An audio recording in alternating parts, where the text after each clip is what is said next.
అంటే ఇక్కడ night shelter కూడా ఇక్కడే ఉంటుందండి? ఇక్కడే ఉంటుంది మొత్తం కంప్లీట్గా భోజన వసతులు. పిల్లలకి వాళ్ళ తల్లిదండ్రులకి మేము రెండే మాటలు చెప్తాం.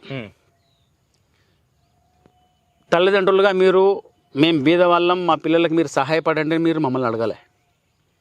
రెండవది వ్యవస్థ, ప్రభుత్వం కూడా మేము చేయలేకపోతున్నాం మీరు చేయండి మాకేం అప్పయ్యలే. ఒక సామాజిక బాధ్యతగా, అంటే సేవ కూడా కాదు, సామాజిక బాధ్యతగా మేము పనిచేయాలనుకున్నాం. కాబట్టి అక్కడ ఆ గేట్ వరకు రావడం మీ బాధ్యత, వచ్చిన తర్వాత అంతా మా బాధ్యత. ఇక్కడికి వచ్చిన తర్వాత ఇందాక మీరు ప్రారంభంలో చెప్పినట్టు వాళ్ళకి ఉన్నట్టు ప్రతిభకి సానబట్టడంతో పాటు సంస్కారం ఇచ్చే ప్రయత్నం మన వైపు నుంచి ఎక్కువ జరుగుతుంది. సో ఇక్కడ నుంచి పోయినటువంటి పిల్లలు చివరిలో మేము అందరి దగ్గర ఫీడ్బ్యాక్ తీసుకుంటాం. సో ఇక్కడ నుంచి మీరు ఏం నేర్చుకున్నారో, మీకు ఏమైనా ఉపయోగపడిందా లేదా అని సూచనగా తీసుకుంటాం. సో కామన్గా అందరి స్టూడెంట్స్లో ఉండేట ఒకే ఒక పదం, మేము సంస్కారం నేర్చుకోపోయినటువంటి పదం దాంట్లో ఉంటుంది. అప్పుడు కొంచెం మాకు తృప్తిగా అనిపిస్తుంది ఏం నేర్పించడం ఏంటి అన్న విషయం దానికంటే కూడా చాలా బాగుంటుంది. మీతో పాటుగా ఇక్కడ ఇంకా ఎవరు ఉంటారు, ఎంతమంది ఉంటారు? చాలా మంది ఉంటుంది. ఇది ఒక ట్రస్ట్ కాబట్టి ట్రస్ట్ మెంబర్లు కొద్ది మంది ఉంటారు.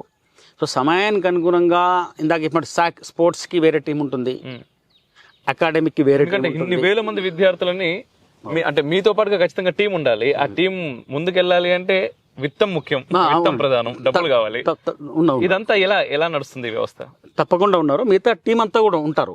ఇందాక చెప్పినట్టు స్పోర్ట్స్కి సపరేట్ టీం ఉంటుంది, అకాడమిక్ టీంకి, లక్ష్యం క్యాంప్కి సపరేట్ టీం ఉంటుంది,